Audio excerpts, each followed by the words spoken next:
Vamos dando comienzo a esta masterclass que vais a ver que tiene una dinámica un poco distinta a lo que estamos acostumbrados aquí en LISA Institute. Yo soy María Perador, soy criminóloga y también soy directora académica del área de criminología y ciberseguridad aquí en LISA Institute. Y hoy nos acompaña, como podéis ver, Vicente Garrido, que es profesor catedrático de educación en especialidad criminología en la Universidad de Valencia, en la Facultad de Filosofía y Ciencias de la Educación. Para aquellos pocos que todavía no conozcáis quizá a Vicente, a nivel profesional es profesor catedrático en la Universidad de Valencia, forma parte del comité editorial de revistas punteras en el campo de criminología, ha sido consultor de Naciones Unidas para la prevención de la delincuencia en Latinoamérica durante el 1997 y el 1999 y formó parte de la comisión que elaboró la actual Ley de Responsabilidad Penal del Menor. Además, ha impartido cursos de prevención y tratamiento del delincuente en muchas administraciones autonómicas, así como en otros países. Y del mismo modo, ha impartido cursos de perfilación criminal en la Policía Nacional de España y de otros países de Latinoamérica. Vicente, es un placer tenerte aquí con nosotros. Muchas gracias, igualmente, María. Para muchos de los que estáis aquí, pues sabréis que Vicente es un referente en criminología y sabemos sobre todo, Vicente, que tu experiencia en el estudio de la psicopatía, la perfilación criminal y la criminología forense ha marcado un antes y un después en este sector. Y hoy queremos aprovechar esta oportunidad para explorar contigo cuestiones esenciales sobre la psicopatía y la criminología forense y sobre todo también el papel que nosotros tenemos como criminólogos en esta sociedad. Como he dicho al principio, la dinámica de esta masterclass va a ser un poco distinta porque normalmente lo que solemos hacer es una ponencia por parte del el invitado, pero en este caso queremos que sea más distendida a propuesta de Vicente y lo que haremos será pues ir compartiendo con él preguntas a través del chat que tenéis abajo. Iremos haciéndole preguntas a Vicente. Yo también he recopilado todas las preguntas que me han ido dejando los compañeros del máster de analista criminal y criminología aplicada que tenemos en LISA. Así que antes de empezar con todas las preguntas y los bloques temáticos, me gustaría que para aquellos que pues tienen dudas, nos definieras qué es la psicopatía, Vicente. Sí, como tú comentas, ese ha sido uno de mis campos de trabajo más intensos. eh, y buena parte de mi interés ha sido precisamente en divulgar lo que es este, vamos a llamarle, este tipo especial de personalidad, porque no hay un consenso. Algunos autores hablan de un trastorno de personalidad, otros prefieren utilizar un término más neutro y hablan de una configuración de personalidad. Sea como fuere, perdón, sea como fuere, lo cierto es que sí que podemos decir que la psicopatía, llamémosle o no trastorno, configura un tipo especial de personalidad. El elemento que yo diría que viene a definir la esencia de la psicopatía es la desvinculación o la desconexión emocional.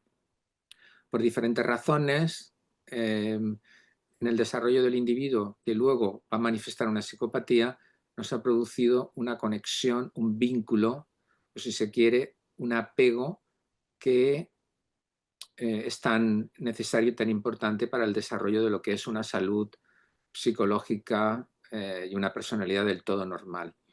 Eso significa que el psicópata va creciendo y va desarrollando un mundo de percepciones, de creencias, de valores, que es bastante diferente al que podríamos denominar como más convencional, que lleva, digamos, una persona pues, que cumple con la ley, que intenta esforzarse para salir adelante en su día a día y, en Mm. definitiva, pues que en mayor o menor medida pues, se adapta a las normas, a las creencias morales, a las leyes, etcétera. ¿Por qué digo esto? Digo esto porque cuando la persona no ha desarrollado una conexión emocional, vive en un mundo egocéntrico, donde los demás son medios para conseguir los fines. Así como en nuestra vida personal, los otros, la gente que nos rodea, en el ámbito, por supuesto, de la familia, pero también en el ámbito de las relaciones sociales, las amistades, todos aquellos que colaboran con nosotros en proyectos comunitarios, etcétera. Repito, así como para la mayoría de nosotros, estas personas son referentes y entran de una manera muy importante en nuestra toma de decisiones. Para los psicópatas, esa importancia que tiene la relación interpersonal eh, desde el punto de vista de lo que es vivir una vida con propósito, con sentido, no existe. Y por eso digo que se produce una relación con el mundo exterior a él, que es muy egocéntrico, marcado por la manipulación y por la instrumentalización. Dado que no ha interiorizado los valores esenciales, porque no se ha producido esa conexión emocional, no ha generado lo que nosotros llamamos una conciencia, es decir, un conjunto de principios, de valores, etcétera, que hemos interiorizado y que desde el punto de vista psicológico nos condiciona a la hora de llevar a cabo un determinado comportamiento, de tal manera que el sentimiento de culpa, de vergüenza, etcétera, es el resultado de violar ese código ético. De tal manera que el psicópata no tiene ese código ético. Estamos pues hablando de una persona egocéntrica que utiliza a los demás en función de sus intereses, que no tiene sentimiento de culpa y en función del contexto donde nazca y de su propio desarrollo, puesto que todo el desarrollo de la persona admite muchas variaciones y no todos los psicópatas son iguales. Por eso digo que en función del contexto donde nazca, si es una persona inteligente, el tipo de recursos que haya podido disponer en su ambiente, podrá desarrollar también otras facetas que son características de la psicopatía. Pero el núcleo duro que acabo de explicar es la desconexión emocional. Esos otros elementos que están asociados a la psicopatía son la capacidad de manipular, de fingir, de representar, digamos, una imagen que no se corresponde con su personalidad auténtica, y luego también lo que yo diría que es una forma de vivir temeraria, muchas veces impulsiva, amante del riesgo, irresponsable, que hace que el sujeto vaya trampeando por eh, digamos, los roles sociales, aprovechándose de las ventajas que le puedan dar, pues conocer a gente importante, utilizando muchas veces los agujeros de la ley para no ser castigado por determinados delitos y, en definitiva, siendo un parásito de los otros. Y en los casos de psicopatía más grave y sobre todo si se ha desarrollado en el contexto de una vida marginal o criminal, nos encontramos con los delincuentes más recalcitrantes, es decir, sería una parcela de la criminalidad particularmente versátil, con inicio precoz, donde nos encontraríamos con los delincuentes más activos y también más difíciles de rehabilitar, ¿no? Pero esto es una parte. Esto último sería una parte ya claramente que podríamos denominar psicopatía criminal, identificada, perseguida por la justicia y eh, formando parte de la población penitenciaria. En España probablemente de un 5 o un 15%. En otros países, por Mm. ejemplo en Estados Unidos, donde hay más estadísticas, podríamos hablar quizá de un 20 o un 25%. Pero es importante recalcar que esto último tiene que ver con lo que yo llamo la psicopatía no integrada, que es la psicopatía criminal. Piénsese que todo lo que he dicho anteriormente, esas facetas de la psicopatía, la fundamental, la faceta afectiva deficiente, falta de remordimientos, falta de conciencia, etcétera, esto que es el núcleo esencial de la psicopatía, y las otras facetas, como es esa faceta irresponsable, temeraria, o la faceta de egocéntrica, sentirse por encima de los demás, manipularlos, etcétera, no requieren necesariamente o no exigen el comportamiento criminal. Por consiguiente, podríamos hablar de dos tipos de psicopatía.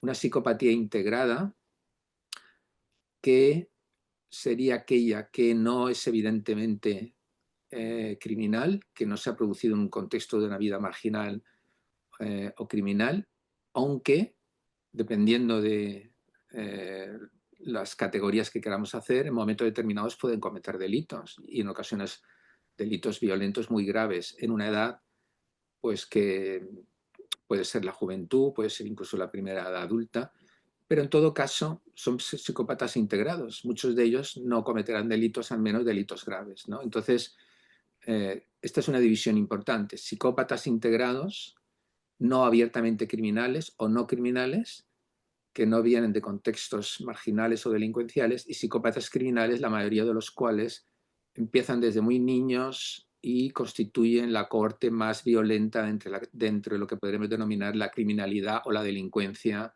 tal y como se entiende en general. Y desde de esta parte, los que son psicópatas integrados, desde fuera, ¿cómo podemos nosotros distinguir una persona que sí que tiene esa personalidad o esos rasgos más de psicópata, de una persona que simplemente es egocéntrica y es líder y no tiene esos rasgos de psicópata, cuando a lo mejor a nivel, laboral pueden tener las mismas actitudes o comportamientos? Bueno, es que ahí depende.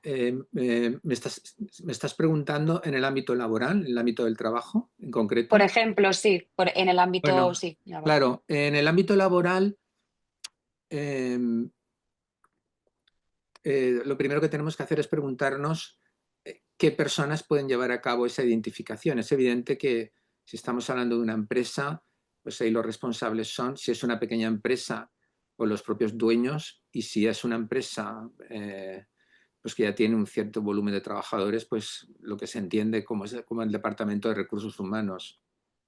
Yo creo que la primera cuestión importante aquí es tener claro qué tipo de clima laboral se pretende.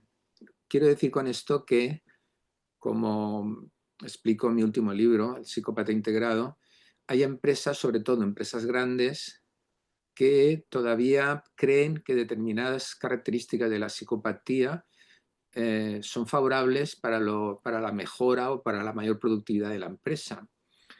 Pero claro, esto es un modelo de vida empresarial que está basado en la creencia equivocada, y hoy en día hay mucha investigación sobre esto, de que ser particularmente despiadado, cruel, interesado y poco empático, de tal manera que lo fundamental es aumentar la productividad, es un buen modelo de empresa. Esto claramente, hay muchos estudios al respecto. En los últimos 20 años esto claramente no es así. Hoy en día sabemos que las empresas más fructíferas en todos los sentidos son precisamente aquellas que tienen un clima laboral más, digamos, honesto, más íntegro, donde las personas se sienten moralmente eh, comprendidas y donde la gente está bien tratada. Por desgracia, repito, no en todas las empresas hay este clima.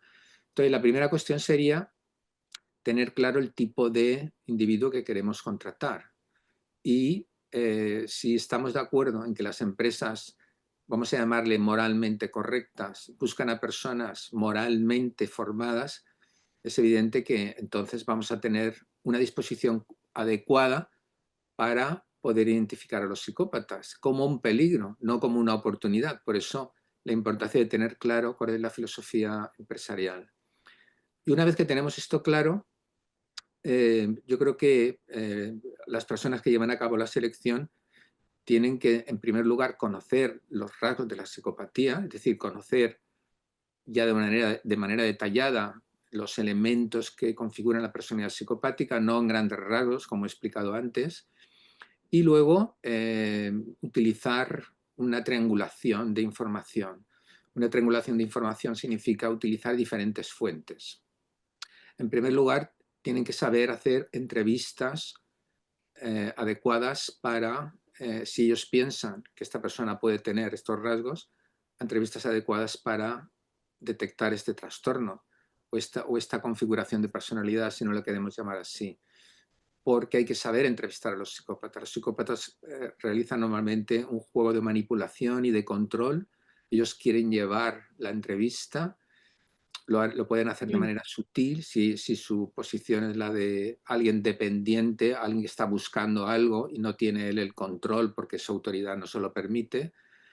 Y hay que buscar también, digamos, encontrar qué tipo de discurso, qué tipo de respuestas ofrece a todo un conjunto de preguntas orientadas a conocer sus actitudes, sus valores, sus antecedentes en el ámbito laboral y sus ideas o percepciones acerca de cómo tiene que ser su funcionamiento en la empresa. En fin, este no es el contexto donde poder hablar detalladamente de esto, ¿verdad? Pero el resumen sería que uno tiene que saber entrevistar a psicópatas.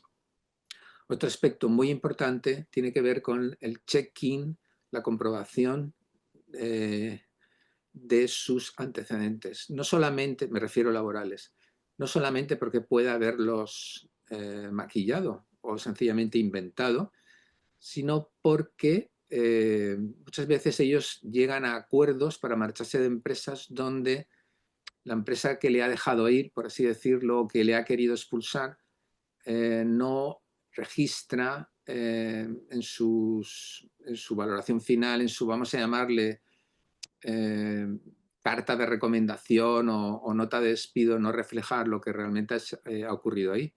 Entonces yo siempre aconsejo, aparte del check-in de sus antecedentes desde un punto de vista formal, es decir, que esta persona tiene tales estudios, que esta persona ha trabajado de verdad en tal sitio, yo siempre recomiendo hablar con algunas de las personas que han sido responsables suyos en aquellas empresas o puestos de trabajo.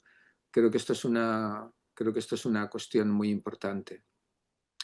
Y una tercera forma de averiguar en qué medida la persona puede tener o no rasgos de psicopatía tiene que ver con el conocimiento que nosotros podamos tener de lo que se entiende por comportamiento oculto o subrepticio.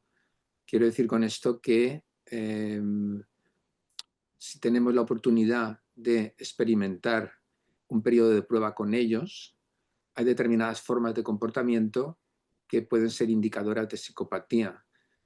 Me refiero al modo de relación con los compañeros, particularmente obsequioso o adulador. Me refiero a el modo en que se compromete a realizar determinadas tareas. Ese periodo de prueba es particularmente revelador. Y ver si en verdad esta persona está capacitada para llevar a cabo de una manera correcta las tareas que se le encomiendan, que eso en muchas ocasiones es muy revelador porque no saben hacer cosas que dicen que saben hacer, básicamente porque de esa manera engrandan más su currículum, ¿no? Bueno, eso sería un poco el ABC, ¿verdad? De lo que sería la detección de la psicopatía en el mundo de la empresa. Hay más cosas, habría que matizar mucho más, pero bueno, yo creo que es un buen resumen sobre Ujú. esto. Por aquí tenemos a Mar Busoms que nos dice, actualmente estoy haciendo prácticas en el centro penitenciario en Cataluña. ¿Cómo podríamos trabajar el vínculo en la medida en la que se pueda con personas con rasgos psicopáticos o psicópatas o psicópatas? Bueno, eso es una buena pregunta. Es una buena pregunta porque en realidad, precisamente, la personalidad psicopática tiene fama de ser intratable porque alguien que tiene ese desapego afectivo con los demás, que no ve nada malo en su comportamiento y que tiene un uso instrumental de los demás, es precisamente una persona con la cual resulta muy difícil hacer el vínculo. Y de hecho, muchas personas que trabajan con ellos eh, manifiestan precisamente que uno de los problemas fundamentales de la terapia o del tratamiento con ellos consiste precisamente en generar un clima de trabajo que haga que estas personas no manipulen a los otros o no manipulen al propio terapeuta, ¿no? En fin, así preguntado bocajarro, yo haría 3 recomendaciones. La primera es que aprendan de ellos, en el sentido de que eh, presten atención a sus maneras de responder a las preguntas, a su modo de actuar. La mejor manera, si uno va a trabajar un tiempo prolongado con alguien así, lo primero que tiene que hacer es aprender de él. Cuando digo aprender de él, me refiero a aprender cómo es él. Chequeando, por ejemplo, lo que dice con su historial. Eh, digamos que tenemos que descubrir cuáles son sus trucos favoritos, su modo de relacionarse con la gente, qué cosas dice para, digamos, obtener el favor de los demás. Es importante. Lo primero es una actitud de aprendizaje. En segundo lugar, tenemos que tener en cuenta que cuando ya hay una cierta relación, ellos buscarán llevar el control y esto pueden hacerlo de manera sutil. Entonces, si hemos aprendido bien y hemos prestado atención, eso es algo que tendríamos que evitar. ¿Cómo lo evitas? Bueno, sencillamente no haciendo que los tópicos de la discusión se desplacen o se vayan a donde él quiere ir. Yo diría que esta es la norma fundamental, es decir, hemos de mantener el foco sobre los temas de discusión que se plantean en la sesión y no hacer que los cambie o vaya generando lo que es el ritmo o el contenido de la entrevista. Y luego una tercera cosa es que tenemos que observar, dependiendo del tipo de trabajo que se haga con él, tenemos que observar si se produce un aprendizaje real. Cuando digo real me refiero no solamente a si es capaz de decir lo que se supone que tiene que decir, sino si es capaz de ver las implicaciones emocionales profundas de aquello que se está hablando. Esto es uno de los grandes déficits del psicópata y dependiendo de lo que sea deberíamos de esforzarnos por ver si ese aprendizaje emocional se ha producido. Y algo también muy importante, aunque ellos pueden decirlo y no hacerlo, eso es obvio, pero ver si ellos pueden encontrar aquellos elementos positivos que implican no volver a delinquir, de tal manera que llega a lo que yo llamo un egoísmo, un egoísmo ilustrado, le llamo yo. El egoísmo ilustrado es cuando alguien llega a la conclusión de que no le conviene seguir cometiendo delitos, no porque piense que es mejor persona o que se ha equivocado y se da cuenta que ha hecho mal, sino porque comprenda finalmente que no le interesa, que ya no quiere volver a la cárcel. Y ese egoísmo ilustrado yo diría que debería ser la meta fundamental, no tanto cambiarle, sino que diga, bueno, es que ya no me interesa seguir delinquiendo. Por aquí tenemos a Carol Mus, que nos dice: hola, mi nombre es Carol, le agradezco enormemente esta oportunidad para interactuar con usted, le admiro mucho. Mi pregunta es la siguiente. Usted ha analizado cómo los psicópatas manipulan y controlan a su entorno. En una sociedad cada vez más influenciada por discursos extremos, fake news y manipulación en redes sociales, ¿podríamos entonces hablar de una psicopatía social? Eh, Vamos a ver, efectivamente yo creo que el desarrollo de Internet, para resumir lo que llamamos la sociedad digital, pues ha supuesto un cambio extraordinario en muchos sentidos, en la economía, en el mundo de la política, en tantas y tantas cosas, porque ha gestionado la información de otra manera, porque desarrolla grupos de presión. Es un cambio extraordinario en nuestra vida. Algunas de estas cosas, desde luego, son muy positivas y otras son bastante negativas. Yo creo que uno de los aspectos más negativos de la sociedad digital, eh, sobre todo si hablamos ya de redes sociales, foros públicos, etcétera, es que ha permitido el acceso a una cantidad de gente extraordinaria de contenidos psicopáticos. He puesto en alguna intervención mía, he puesto el ejemplo, pero puedo poner otros, más representativo de lo que ha ocurrido en Francia, ¿no? El famoso caso de Gisette Pelicot, que seguro que todos vosotros recordáis, este hombre que durante varios años hizo que 50 personas fueran a su casa para violar a su mujer, Ujú. mientras estaba inconsciente, porque él previamente la había drogado, ¿no? Entiendo que todos vosotros recordáis este caso. Bueno, este hombre, antes de Internet, no hubiera podido hacer esto. Para poner un ejemplo que me parece que es muy evidente. ¿Qué significa esto?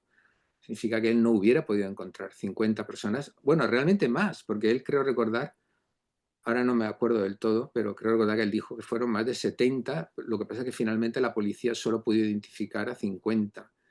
¿Cómo él hubiera podido encontrar a estos, vamos a llamar 50 o 70 personas afines a la psicopatía? Yo no digo que fueran todos ellos psicópatas, probablemente no, porque por desgracia muchos actos violentos pues están al alcance de personas, vamos a llamarles normales, ¿no? Pero es evidente que antes de Internet este hombre no hubiera podido cometer ese delito. Por supuesto, hubiera podido llevar a algunas personas que él hubiera conocido personalmente, pero me refiero que la cuantía tan extraordinaria de aspirantes a violadores de su mujer hubiera sido imposible. Ujú. Entonces, esta mayor capacidad que tienen los psicópatas de llegar a personas afines a él, a mí me parece que es una mala cosa que viene con la sociedad digital.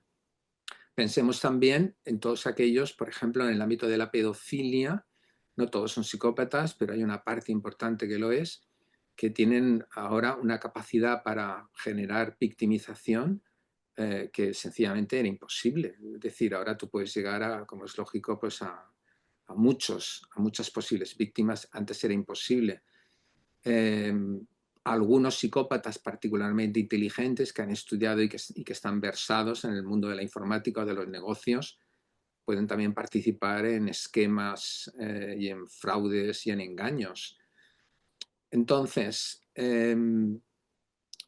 si a esto le sumamos el anonimato, la mayor dificultad de capturar a las personas o de identificar las que cometen este tipo de delitos, es evidente que para los psicópatas Internet es una herramienta y una gran oportunidad para cometer muchos tipos de delitos o también incluso para propagar sus idearios, que muchas veces eh, por muy amorales o muy brutales que sean, encuentran su público. En mi libro de El psicópata integrado, el último que acabo de publicar, cuento el caso de Alex Jones, que por cierto me parece que hay también un True Crime, no recuerdo ahora en qué plataforma, no lo he visto.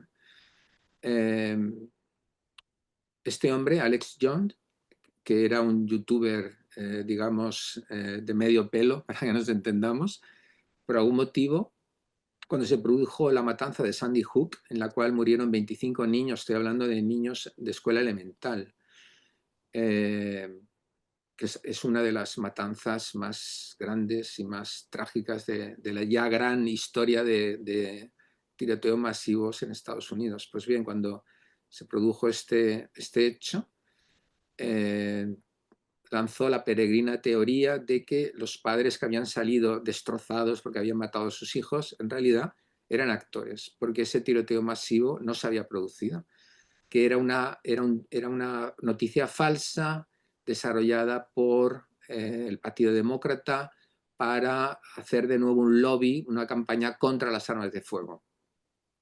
Claro, comprenderéis que esto generó un dolor y una revictimización brutal, ¿no?, de los padres que habían sufrido una tragedia de esta naturaleza.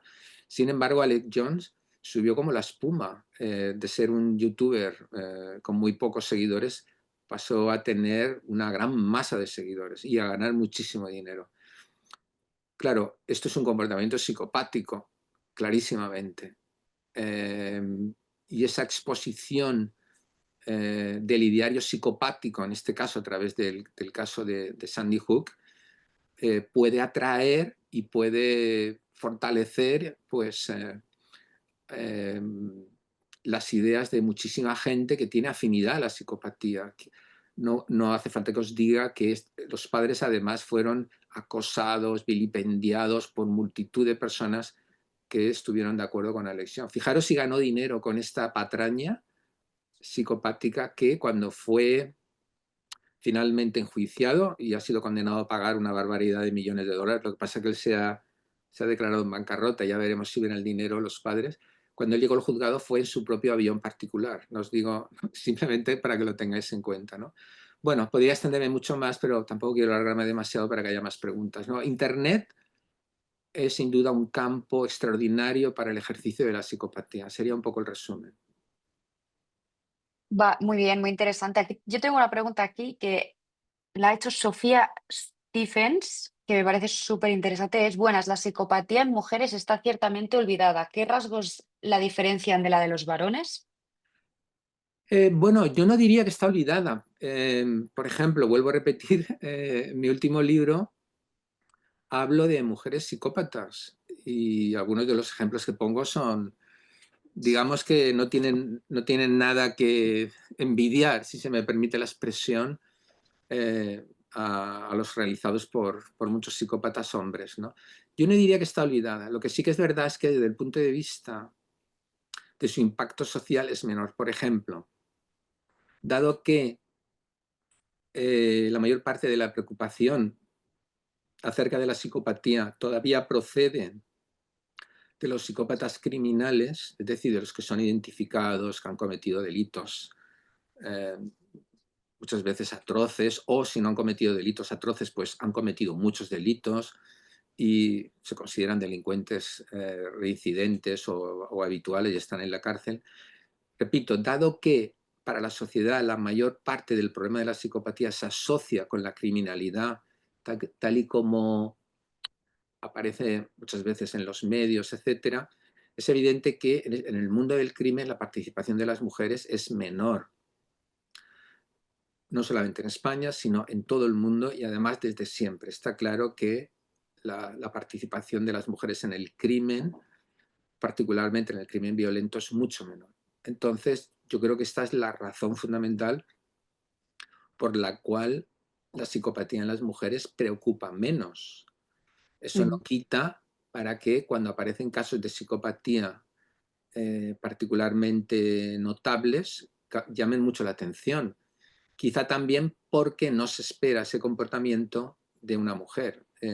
Casos recientes de psicopatía femenina que han cometido delitos graves y que han sido objeto de llamada de atención. Lo tenemos, por ejemplo, en la asesina en serie Remedios Sánchez, que mató hace unos 10 años a 3 mujeres en Barcelona. Tenemos a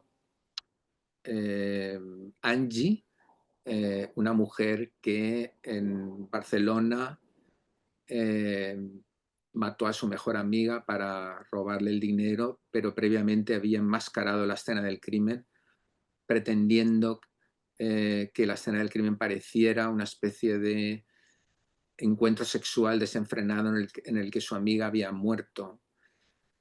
También fue un caso muy célebre.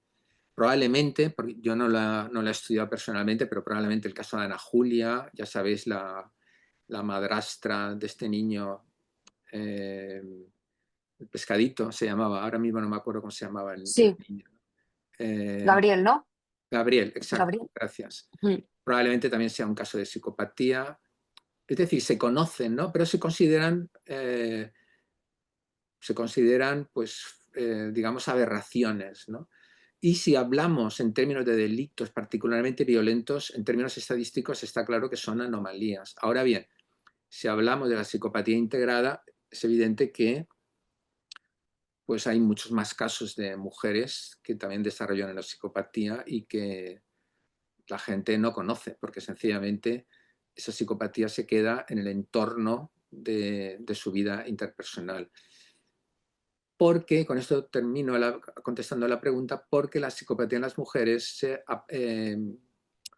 utiliza más la violencia llamada indirecta o relacional y no tanto la violencia física, ¿no? La violencia explícita, como es más habitual en el caso de los hombres. La violencia relacional, la violencia donde interviene más el factor de presión, de aislamiento del grupo, de los grupos sociales de la víctima, ¿no? Desacreditarla, eh, dejarla aislada, eh, Mm. hacer que su vida mental pues, sea frágil. Tiene más que ver con el hecho de dañar emocionalmente a la víctima y no tanto con la violencia física.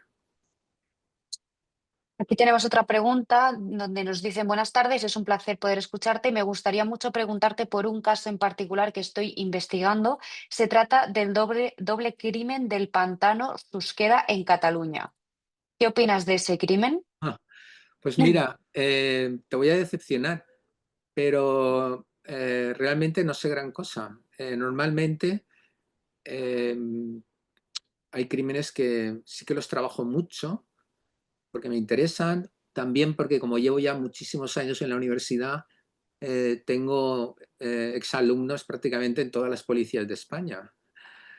y en ocasiones se ponen en contacto conmigo para off the record preguntarme cosas, pero créeme que, que este caso lo he leído, pero realmente no sé gran cosa. Sé que se han escrito libros al respecto, pero lo siento, no te puedo. En este caso simplemente sé pues lo que he leído, pero no he investigado ni me he preocupado particularmente por él. Lo siento.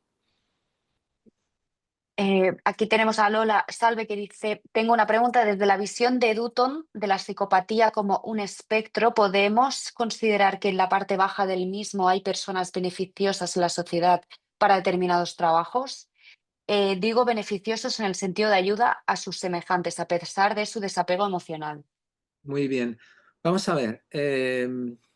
La tesis de Dutton es un poco tramposa, porque si cogemos el libro La sabiduría de los psicópatas, un poco lo que parece que viene a decir es que hay también psicópatas buenos y que podemos aprender de los psicópatas, digamos, cosas que pueden ser beneficiosas.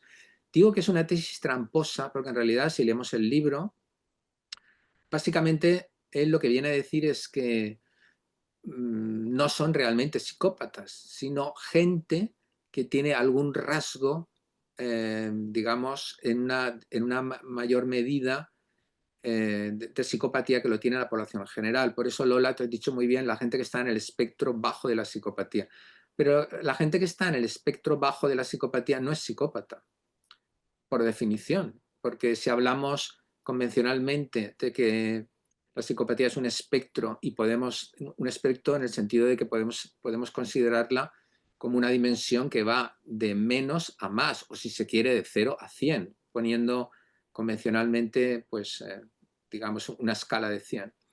Es evidente que si estamos hablando de la gente que está en un espectro bajo, tiene o bien la mayoría de los rasgos de psicopatía no los tiene, o quizá tiene alguno un poco más elevado, o bien la mayoría de los rasgos los tiene de manera baja, ¿no? Entonces, yo les llamo falsos psicópatas. Por ejemplo, imaginemos a alguien que sea poco empático. Yo he conocido a gente que es muy poco empática, de tal manera que en empatía te das cuenta que se sale de la norma. Pero claro, no basta con ser poco empático para ser un psicópata.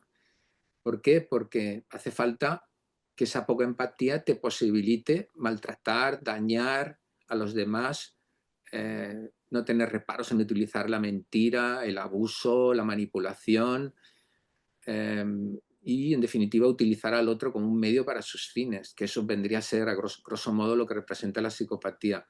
De tal manera que si tú conoces a una persona que es poco empática, pero es responsable en su trabajo, procura que su trabajo esté bien hecho, de tal manera que beneficie a la sociedad, por así decirlo, si además cumple con las normas y no daña a la gente de manera egocéntrica o intencionada, tú podrás decir que esta persona es muy poco empática, pero no podrás decir que es un psicópata. Entonces, que, como dice Dutton, algunos rasgos que los psicópatas de verdad muestran pueden ser beneficiosos en determinadas circunstancias, sí. Él siempre pone el ejemplo, Dutton, del cirujano. Un cirujano que no se deja afectar por la enfermedad o las características del paciente al que está tratando y por consiguiente no se va a poner muy triste. Por ejemplo, si se muere un niño pequeño al que está operando, etcétera, pues quizás nos resulte profesionalmente más eficaz que alguien que quizás se viera afectado por eso. Que yo no lo sé, pero digo, bueno, a modo de hipótesis. Ya, pero es que esta persona no es un psicópata. Si él simplemente es una persona poco empática, que no se puede poner en el lugar de los demás porque tiene un trabajo hipertécnico y eso le facilita llevar a cabo ese trabajo hipertécnico, pues bien, me parece bien. Pero vuelvo a decirlo, esta persona no es un psicópata, es alguien poco empático, que no es lo mismo, ¿verdad? Bien, por aquí tenemos a Andrea Rodríguez que nos pregunta, y que es Maido, me gustaría saber si actualmente se continúa estudiando e investigando como usted hacía o se podría decir que ya está todo hecho y que solo se trabajaba en base a lo que ya está descubierto. Pero en relación con la psicopatía, Sí, sí, sí, sí. no, no, que va, uf, no, aún queda muchísimo por descubrir, muchísimo por descubrir.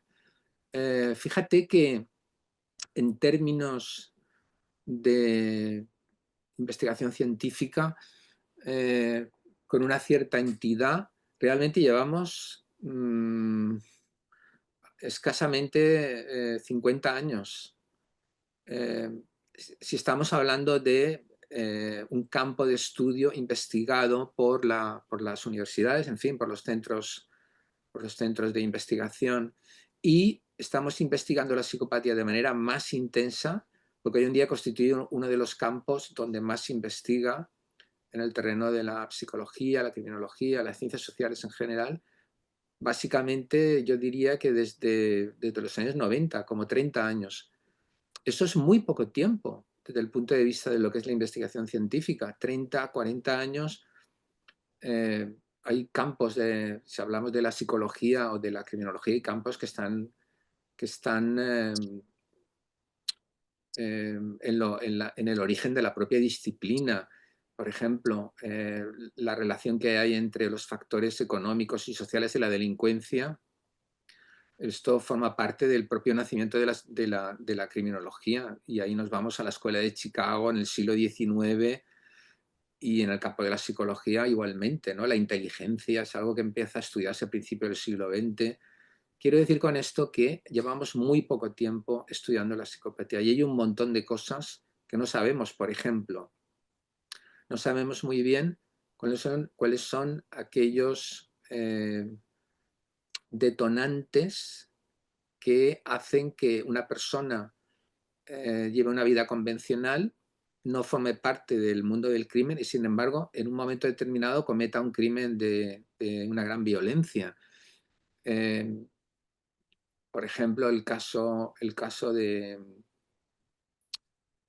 Patrick Nogueira, Ujú. el joven que mató a su familia en Pío, supongo que os acordaréis porque fue un caso muy, muy célebre hace unos años. Es verdad que este chaval había mostrado una gran ira agresiva de niño, porque se enfrentó con un profesor, quiero recordar, y hubo una agresión. No una agresión particularmente violenta, pero la hubo. Pero este chaval no había participado en el mundo del crimen, venía además de una buena familia, no tenía antecedentes tampoco, no había consumido drogas, o por lo menos no de una manera relevante, ¿no? Quizá pues hubiera tomado algún porro como tantos jóvenes. Y sin embargo, como ya sabéis, mató a sus dos primitos y a sus tíos de una manera atroz, ¿no? Bueno, como este caso ocurre en otros. Y no sabemos muy bien, porque alguien que está integrado, que además tiene medios económicos, eh, en un momento determinado comete un acto particularmente sádico y brutal. Tampoco tenemos muy claro cuáles son los diferentes detonantes ambientales que puedan desarrollar aquellos niños que ya desde los 4 o 5 años desarrollan síntomas de psicopatía, porque la psicopatía aparece en la infancia o en la primera adolescencia. Y sabemos que un buen ambiente, en el sentido de que una buena educación, una buena relación con los padres, puede minimizar el efecto de la psicopatía latente, pero todavía no tenemos muy claro cuáles son los auténticos desencadenantes ambientales, es decir, qué puede hacer que una psicopatía latente pueda manifestarse de una manera comportamental, de una manera conductual, a través de actos de destrucción y de violencia. Algunos autores hablan de la importancia del maltrato, otros hablan de ausencias de apego, de attachment cuando uno es pequeño, otros hablan de eh, padres negligentes, con falta de supervisión, otros que utilizan un castigo excesivo. Eh, Eso falta muchísimo, muchísimo por trabajar, ¿no? Los desencadenantes de la psicopatía en la infancia y adolescencia es un campo que todavía tiene un largo recorrido. Y como antes he dicho, en relación con una pregunta que me ha hecho una compañera antes, Eh, acerca del tratamiento de la psicopatía, nos queda todo por hacer, porque hay poca investigación, sobre todo con adultos, y aunque hay algunos indicios prometedores, estamos muy lejos de saber realmente cómo tratar a los psicópatas, a los que están encarcelados, que son realmente los únicos que se dejan, ¿no? Los únicos a los que se les puede tratar, porque los que están en libertad, estos no buscan tratamiento. Bueno, te podría decir 10 campos más donde se hace necesario investigar todavía muchísimo. Bien, mira, siguiendo con el tema de la intervención con psicópatas, recupero la pregunta de Marina Quintana, que es alumna del máster de analista criminal, que nos pregunta que cómo se deberían realizar programas de intervención en psicópatas que han cometido delitos, si existen programas específicos teniendo en cuenta sus casuísticas. Bueno, pues vamos a ver, ¿cómo deberían hacerse? Esa es la pregunta buena. Eh, yo diría que un poco para contestar a esto y no extenderme demasiado, ¿no? Porque es un campo donde mm, tendría que matizar mucho para contestarte bien. Pero yo diría que en general hay un gran debate ahora mismo entre los que llevan a cabo programas de tratamiento. Unos opinan que no tiene mucho sentido trabajar lo que antes he denominado la faceta afectiva de la psicopatía, que he definido como la nuclear, es decir, todo lo que tiene que ver con eh, la falta de vínculo emocional con la gente, la falta de empatía, eh, las emociones superficiales, la falta de conciencia, sentimiento de culpa, etc. Hay autores que opinan que no tiene mucho sentido con los adultos trabajar este ámbito, porque, repito, estamos trabajando con adultos, con niños y adolescentes, esto es diferente. ¿Por qué? Porque esos rasgos son rasgos que en buena medida son innatos y sobre todo que cuando ya trabajamos con ellos, con 25, 30, 35 años o más, pues ya la personalidad se ha consolidado y entonces no tiene mucho sentido modificar estos aspectos porque ya no se pueden modificar. Y entonces lo que habría que hacer es trabajar con lo que antes he denominado la faceta de la relación interpersonal basada en el engaño, la manipulación y la faceta conductual, la vida irresponsable, temeraria, parasitaria de los demás, etc. Es decir, lo que tiene que ver más con las relaciones interpersonales y el estilo de vida. ¿Cómo? Bueno, pues haciendo que el sujeto eh, tenga un mayor autocontrol y llegue a lo que antes yo he denominado egoísmo ilustrado. Es decir, que diga, vale, a mí me apetece hacer esto, pero he estado 12, 15, lo que sea, en la cárcel y a mí no me interesa volver por este camino. Yo particularmente soy de esta opinión, pero hay autores que opinan que todavía no hemos descubierto y no hemos trabajado bien este aspecto que antes he llamado afectivo y que no deberíamos renunciar a mejorar este aspecto. Esto es un poco el debate que hay actualmente con respecto al tratamiento de los psicópatas. En buena medida, contestando también a otra pregunta o en relación con otra pregunta que he contestado antes, este ámbito afectivo es particularmente difícil de modificar si previamente no se ha establecido un buen vínculo. Y ya sabéis que desarrollar un buen vínculo con los psicópatas es complicado, ¿no? Porque el vínculo terapéutico implica necesariamente que tú de alguna manera estableces una conexión emocional, de interés, de respeto, muchas veces de confianza y de esperanza, ¿no? Con el terapeuta, que es lo ideal, ¿no? En una relación terapéutica donde el sujeto quiere cambiar. Claro, el sujeto con una psicopatía normalmente no quiere cambiar y eso dificulta el vínculo. pero yo diría que ese debería ser el camino, ¿no? El camino es haciendo que el sujeto trabaje en las terapias de grupo eh, todo lo que tenga que ver con el autocontrol y las metas que el sujeto tiene, de tal manera que cuando salga, después de cumplida la condena, llegue a la conclusión de que esas metas anteriores ya no les sirven y que necesita desarrollar un control sobre lo que antes era una mayor impulsividad que se manifestaba en la comisión de actos delictivos, ¿no? Ya sean contra las personas o en otros ámbitos. Bueno, tenemos un montón de preguntas, no creo que nos dé tiempo a todas, voy seleccionando, Vicente. Por aquí tenemos a Gala Navalón que nos dice, buenas tardes, últimamente está siendo muy popular un vídeo de un joven estadounidense que cuando las autoridades le preguntan si ha matado a un niño, él sin ningún tipo de arrepentimiento y miramiento por confesar algo tan atroz dice que sí. Y cuando le preguntan el por qué, él dice que querría saber lo que se siente al matar a alguien. ¿Consideras que ese joven es un psicópata? En caso de que lo sea, ¿la motivación de un psicópata puede ser la simple curiosidad por saber qué se siente o las motivaciones normalmente suelen ir más allá? Uf, un poco complicada la pregunta. Vamos a ver, no he visto el vídeo, o sea que exactamente no sé de qué chico hablas, pero sí que es verdad que esto ya lo he oído otras veces, es decir, que muchos jóvenes efectivamente manifiestan que querían saber lo que se siente. Eh, yo diría que es un indicador importante de psicopatía y probablemente en muchos casos efectivamente un joven que dice eso eh, puede tener una psicopatía. ¿Por qué?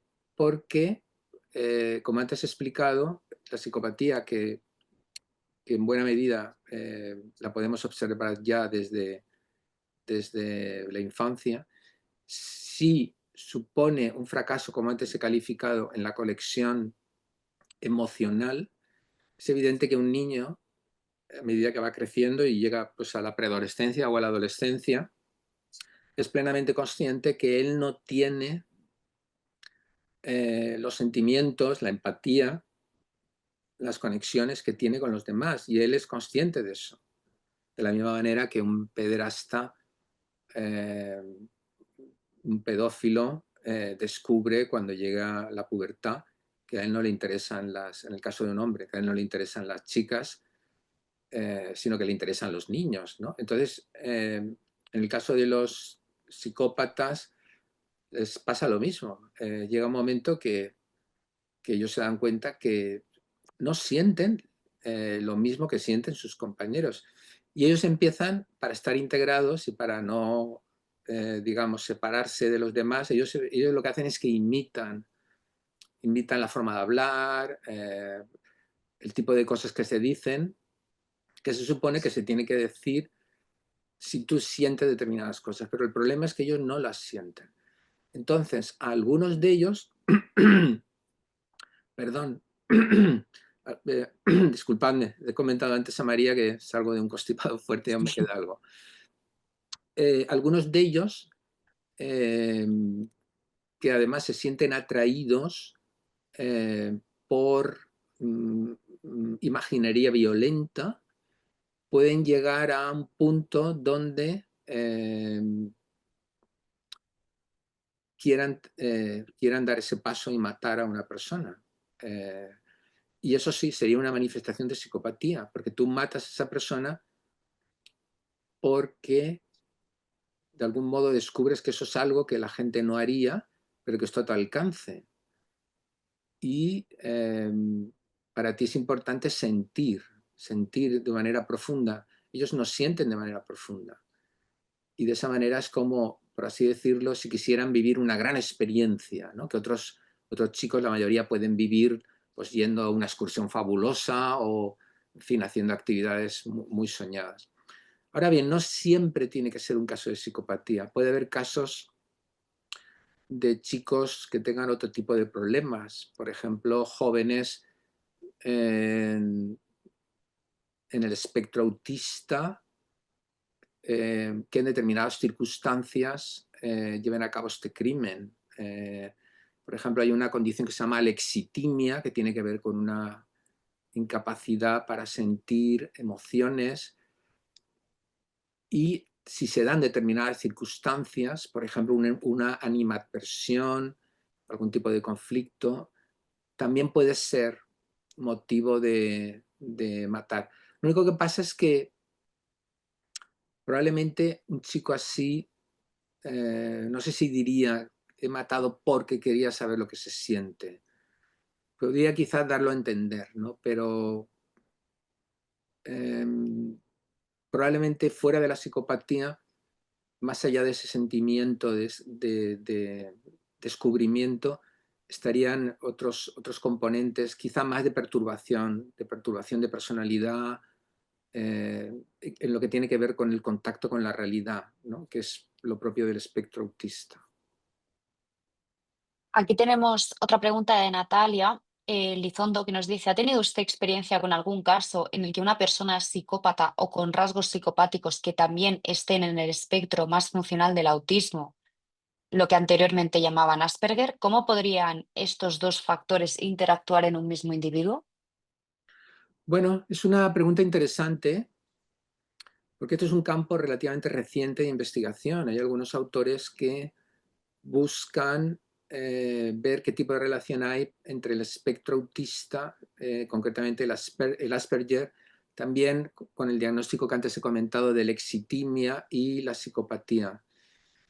Y bueno, repito que hay poca investigación, pero es evidente que puede darse el caso en el que el espectro Asperger además tenga rasgos de psicopatía o una cantidad importante de rasgos de psicopatía. Y en este caso lo que tendríamos sería alguien con una psicopatía y el espectro, el Asperger. Lo que no sabemos es si esto lo hace, si esto facilita el comportamiento violento necesariamente, porque repito, en primer lugar, las muestras son muy escasas. Realmente no hay, yo creo que ni siquiera tenemos datos de prevalencia sobre en qué medida se produce este diagnóstico, digamos, doble, ¿no?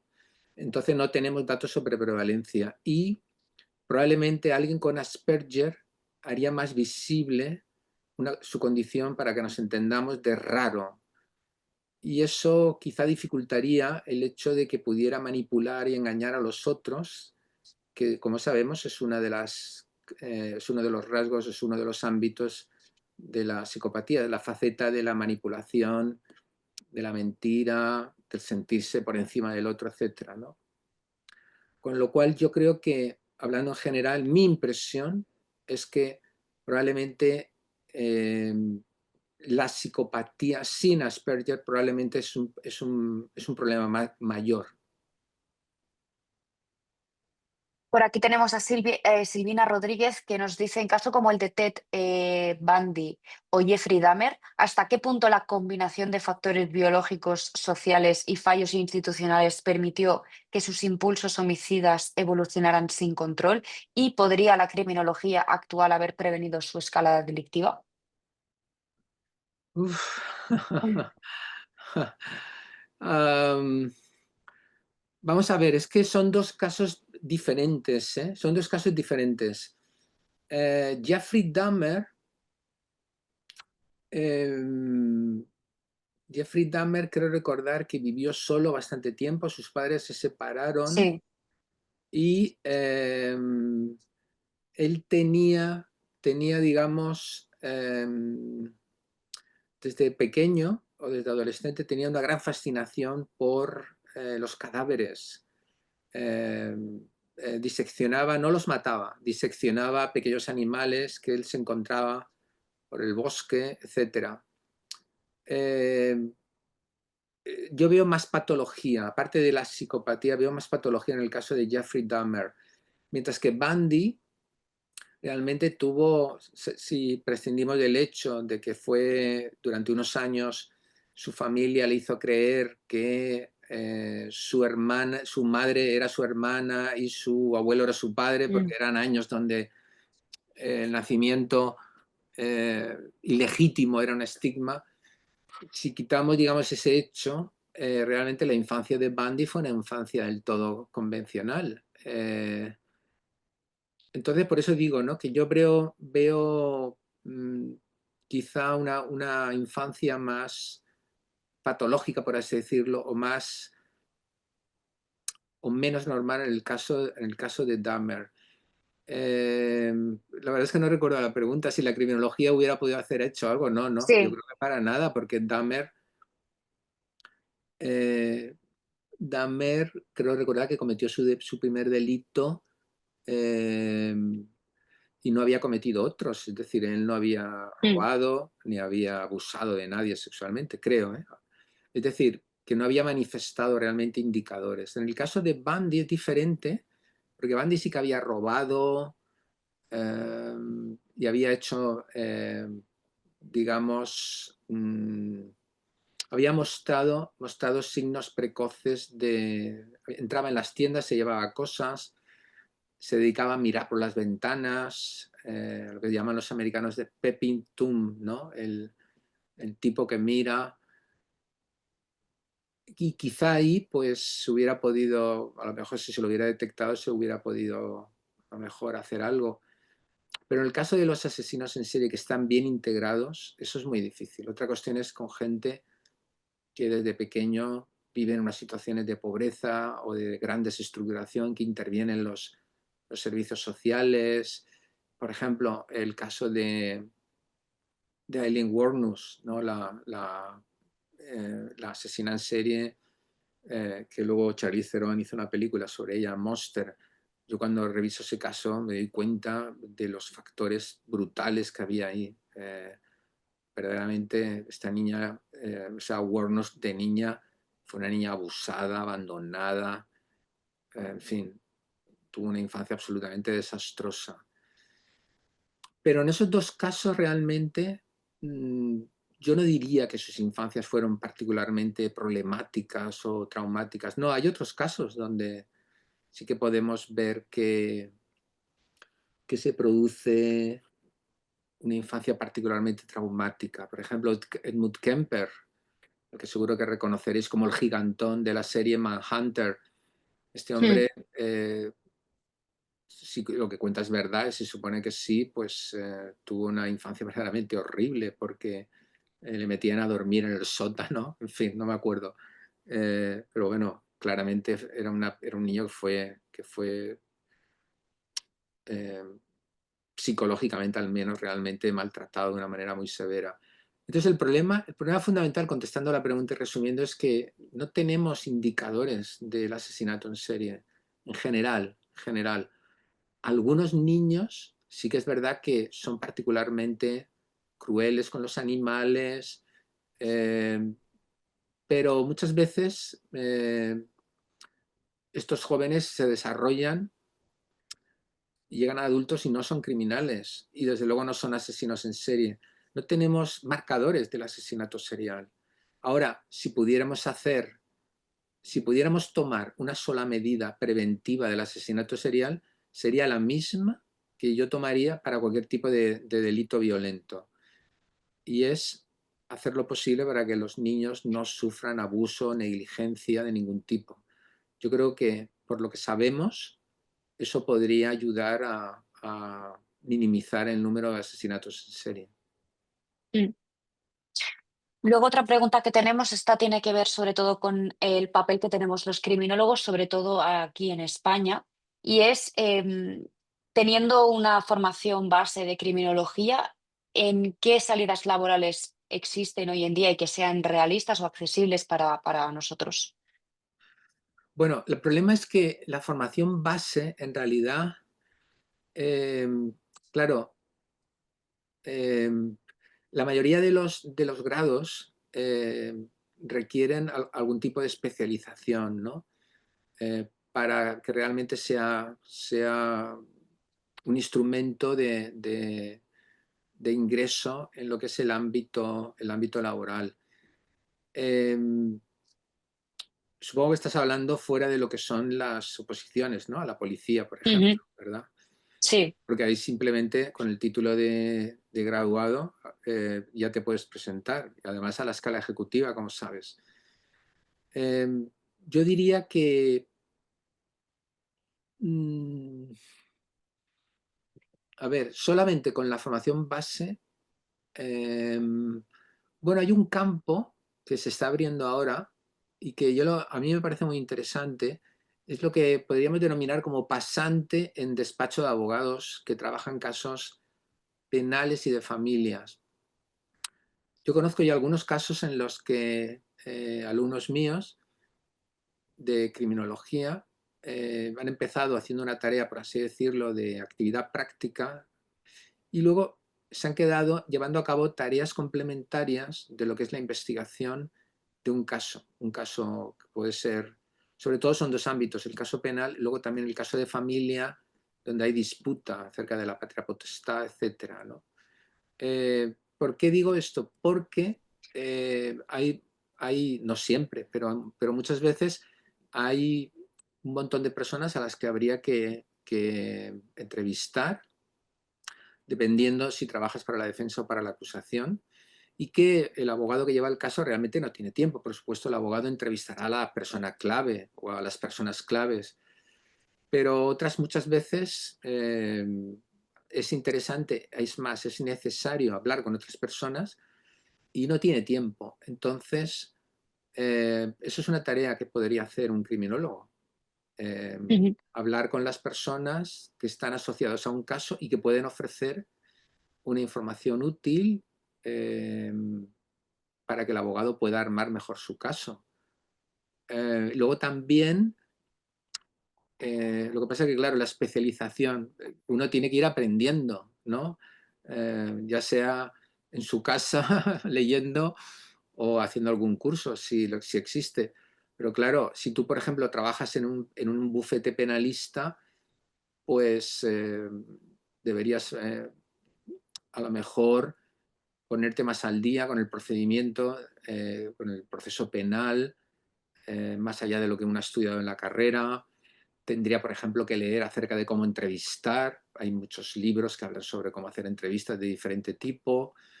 Claro, entonces esas cosas hay que hacerlas, pero eso es habitual. Todos los que salen de cualquier grado tienen que ponerse muchas veces Ujú. a empollar cosas que son necesarias en el trabajo que está haciendo ahora, ¿no? Yo diría que ese es un tipo de trabajo donde uno, con voluntad y con afán de ir aprendiendo, podría trabajar, ya te digo, si le dejan poco a poco ir aprendiendo, ¿verdad? Eh, También, por ejemplo, podría trabajar, pero siempre con la idea de que tienes que ir aprendiendo rápido donde estés, ¿de acuerdo? Eso es impepinable.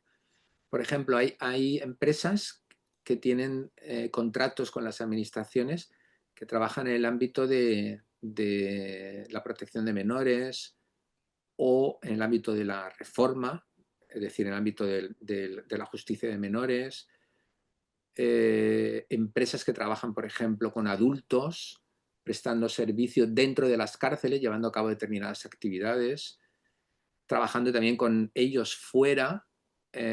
Por ejemplo, una exalumna mía estuvo trabajando para una empresa que tenía un contrato no recuerdo si del Ministerio de Interior, que es el que gestiona prisiones, o de la Generalitat, pero bueno, se ocupaba de trabajar con liberados condicionales que tenían problemas mentales. Entonces estaba trabajando en una especie de hogar grupo, ¿no? Hogar comunitario. Es verdad que en España tenemos la figura del educador social, pero en algunos casos el hecho de que si vas a trabajar con gente que ha cometido delitos, si tú planteas que eres criminólogo y también puedes ayudar en cuestiones de predicción, por ejemplo, les puede resultar interesante. No para que todos los que estén ahí sean criminólogos, pero a muchas de estas empresas yo creo que no pondría problemas y de hecho conozco gente que está trabajando ahí. Ahí de nuevo, con el título te podría bastar, pero de nuevo tienes que aprender si vas a trabajar en ese ámbito, es evidente que necesitas aprender allá dependiendo de la población en la que estés, ¿no? Y tendrías que ver exactamente qué es lo que necesitas para prosperar en eso. Muy bien, tenemos aquí a Patricia López que nos dice, se ha descubierto que algunos psicópatas tienen un procesamiento del miedo y del dolor diferente, pero no inexistente. ¿Podría esto indicar que su falta de empatía es más flexible de lo que se pensaba? He dicho, perdona, es que no te he entendido muy bien. ¿Un procesamiento de qué? Perdón. Se ha descubierto que algunos psicópatas tienen un procesamiento del miedo y del dolor diferente, pero no inexistente. ¿Podría Ah, esto ok, indicar que su falta de empatía es más flexible de lo que se pensaba? ok, ok. Vale, muy bien. Vamos a ver, el problema es que, claro, cuando estamos hablando de esto, estamos hablando de resultados que son el producto de determinadas pruebas experimentales. Entonces, ¿qué es lo que ocurre? Ocurre que muchas veces los resultados no son del todo uniformes porque se han introducido variaciones en el experimento. Por ejemplo, en algunos casos, los sujetos que dicen o que el investigador dice que son psicópatas, a lo mejor han sido reclutados por pruebas diferentes a las de otro experimento. De igual manera, el experimento que mide la ausencia de miedo en determinado caso no es el mismo procedimiento que se ha llevado a cabo en otro caso, ¿no? Quiero decir con esto que muchas veces cuando nos encontramos con discrepancias, hay que pensar que esas discrepancias pueden ser metodológicas, o bien porque la muestra no es perfectamente comparable, o bien porque el método que se ha utilizado no lo es. Entonces, eso que podríamos denominar en términos estadísticos técnicos varianza de la metodología, varianza de error derivada por la metodología, puede explicar determinados resultados. Ahora bien, es evidente que el grueso de la investigación señala que los psicópatas tienen menos capacidad para sentir miedo. Eso no significa que todos sientan cero miedo. Habrá personas que habrán obtenido puntuaciones mayores. Pero esto también es lógico porque no todo el mundo tiene la misma psicopatía. Si antes hemos dicho que un espectro, que la psicopatía se entiende como un espectro desde una zona baja con ausencia o valores mínimos de psicopatía hasta una zona alta con valores máximos, que sería el 1%, como me gusta llamar a mí, premium, un poco echando recurso a la ironía, ¿no? Premium, que es el 1% más elevado de psicopatía, es evidente que hay personas que mostrarán más miedo si su psicopatía no es tan elevada como otras, ¿no? Por eso es evidente que no todos los psicópatas tienen que sentir la misma ausencia de miedo, porque dentro del espectro de lo que llamamos psicópatas, probablemente eh, habrá sujetos que tengan más o menos desarrollado, digamos, esa incapacidad para sentir miedo. Y en cuanto a la empatía, yo creo que estamos de acuerdo en que los psicópatas tienen empatía cognitiva, es decir, ellos son conscientes de lo que la otra persona está pensando y sintiendo, pero que tienen una empatía emocional, es decir, resonar emocionalmente con el otro, muy deficiente. Ahora bien, ¿significa que todos los psicópatas tienen cero empatía emocional? De nuevo, hay que pensar que puede haber variaciones al respecto. Es decir, que no todos tienen por qué ser cero empatía, ¿no? Yo creo que eso forma parte de la variabilidad de los rasgos humanos. Y es un aspecto a tener en cuenta, efectivamente. De la misma manera que no todos los psicópatas son igualmente impulsivos o son igualmente manipuladores o eh, encantadores de una manera superficial, no todos los psicópatas tienen el mismo grado de ausencia de miedo o el mismo grado de empatía, aunque sea baja. Y una pregunta muy interesante, Carmen Pérez, ¿cuál ha sido el psicópata de los que ha podido analizar que más le ha impactado? Am, uf. Ujú. A ver, el que más me impactó no es famoso, es un sujeto al que entrevisté porque me lo pidió la jueza de instrucción, que se suponía que había matado a una chica a la que conocía y, y que la jueza y la fiscalía pensaba que había hecho desaparecer su cuerpo, dándole de comer a sus perros, que él tenía muchos perros. Eh, Esta persona me atemorizó, eh, y me hizo una amenaza explícita, ¿verdad? Porque Mm. estaba contando cosas que eran pura mentira y en un momento determinado comenté y dije, bueno, ¿te importa que hable con tal persona? A ver cuál es su opinión, porque yo sabía que tal persona me iba a dar una información que este hombre no me estaba dando, ¿no? Y en este caso hubo una amenaza ahí implícita. También hubo una amenaza implícita en el caso del monstruo de Machala, el asesino en serie que mató a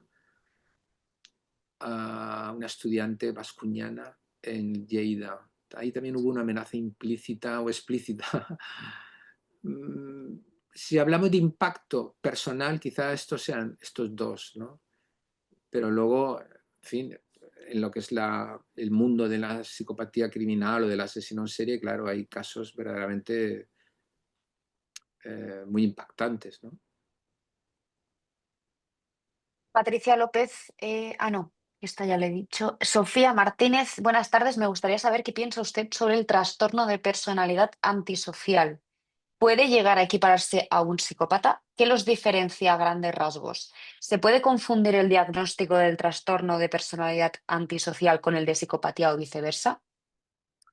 Sí, de hecho, muchas veces se confunde. Por ejemplo, cuando leo algunos informes oficiales que han hecho, por ejemplo, los gabinetes de los institutos de medicina legal, en algunos casos, eh, veo que se utilizan de manera sinónima. ¿Por qué? Porque el DSM-5, que como sabéis es el diagnóstico estadístico de los trastornos mentales de la Sociedad Americana de Psiquiatría, que es un poco el gran glosario, junto con el ICD-11, ICD-11 de la Organización Mundial de la Salud, no incluye la psicopatía como diagnóstico oficial. Sí que lo plantea como un diagnóstico alternativo, pero digamos en el apartado de elementos a estudiar, ¿no? Entonces, en algunos casos se utiliza de manera sinónima. Sin embargo, ya hay una investigación muy clara que señala que el diagnóstico antisocial de la personalidad puede incluir a los psicópatas, pero la mayor parte de las veces no lo hace. ¿Por qué? Porque el trastorno antisocial de la personalidad, para maximizar la fiabilidad del diagnóstico, lo que hace es que privilegia los comportamientos observables de violentación de las normas, quebrantamiento de las reglas, abuso de las personas y, en definitiva, actos delictivos, que es una cosa observable. Y entonces los elementos más nucleares de la psicopatía, como antes he dicho, que es la faceta afectiva, la falta de empatía, la falta de remordimiento, la desconexión emocional o emociones superficiales con los otros, etcétera, eso se mide de una manera más subjetiva y es un problema a la hora de alcanzar, digamos, el consenso, que es lo que busca el DSM-5.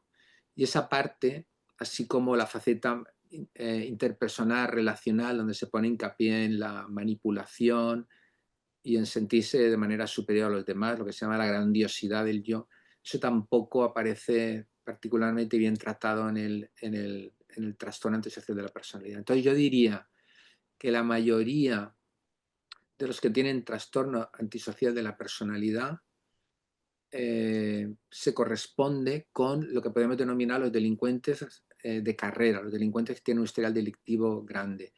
Pero solo una parte de los que tienen TAP, de los que tienen el trastorno antisocial de la personalidad, serán psicópatas. Miriam Paretas nos pregunta que si es conveniente que un o una psicópata asista a sesiones de psicología. Tengo entendido que no, ya que aprenden sobre la conducta humana y les ayuda a integrarse mucho más. Sesiones de psicología, ¿te refieres a matricularse en psicología, estudiar psicología? Entiendo que es asista a sesiones es que vaya un psicólogo. Ah, que vaya a terapia. Sí, a terapia. Bueno, a ver, yo creo que si el terapeuta sabe lo que hace, a mí no me parece mal. Es decir, si el terapeuta tiene claro cuál es el perfil de la persona que hay ahí, eh, no, no creo porque es, no, como mucho será inefectivo, pero no tiene por qué empeorarla. No. Sergio Otero, ¿cómo de importante es la herencia genética en la psicopatía frente a la influencia del entorno? ¿Implica este componente genético que los psicópatas tienden a engendrar otros psicópatas? Bueno, vamos a ver, los estudios con gemelos eh, indican aproximadamente que la varianza de la heredabilidad viene a ser aproximadamente un 30 o un 50%. Algunos dan un valor mayor. ¿Eso qué significa? Significa que claramente hay un componente genético, pero que hay una predisposición, que es lo que se entiende por componente genético, que hay una predisposición no implica que se actualice de manera determinista en un comportamiento particularmente violento o criminal, porque luego el ambiente juega un papel importante a la hora para que nos entendamos de activar o no esa predisposición. Es decir, uno puede tener, salvo aquellos casos donde el componente genético tuviera una gran fuerza y no importara el ambiente, pero yo creo que estos casos son los menos. Lo normal es que eh, el ambiente pueda interactuar con una persona que tenga, diga, para que nos entendamos, una genética favorable a la psicopatía de dos maneras. Una, facilitando la actualización, es decir, la puesta en acto de esa predisposición a través de comportamiento de abuso, manipulación, violencia, etcétera, o bien inhibiéndolo. Por ejemplo, un ambiente caótico que antes he comentado, proclive al abuso, la negligencia por parte de los padres, etcétera, claramente lo que va a hacer es desarrollar la predisposición psicopática. Sin embargo, un ambiente estructurado, con padres, digamos, conscientes de que tienen que realizar una labor complicada, etcétera, pues pueden inhibir en buena medida lo que es el comportamiento violento y quizás suavizar algunos de los rasgos de su personalidad. Esa es la tesis actual que mantenemos. Y no sé si había una segunda pregunta, María, en lo que me has Sí, dicho. ¿implica ese componente genético que los psicópatas tienden a engendrar otros Ah, psicópatas? bueno, no, no porque tú sabes cómo es la genética. No, no aparece en la psicopatía digamos, unos estudios de epidemiología tan claros como, por ejemplo, en la psicosis, ¿no? Donde sabemos que la presencia de una psicosis en una familia pues se puede rastrear, ¿no? En los descendientes, aunque no necesariamente de padres a hijos. No, yo creo que ese tipo de conexión, ese tipo de transmisión no la hemos visto en la psicopatía. Ahora, si tú me dices, oye, y un sujeto psicópata que viene de un contexto marginal, que está entrando y saliendo continuamente de la cárcel, que ha cometido muchos delitos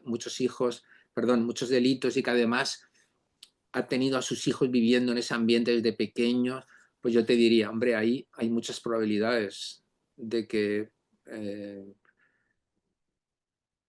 de que esto se actualice, ¿no? Pero el comentario que he hecho antes acerca de que el ambiente puede inhibir de una manera importante la psicopatía, pues ya es un indicador de que el hijo no tiene por qué ser igual que el padre. Y luego además porque no tenemos claro en qué medida se produce la transmisión.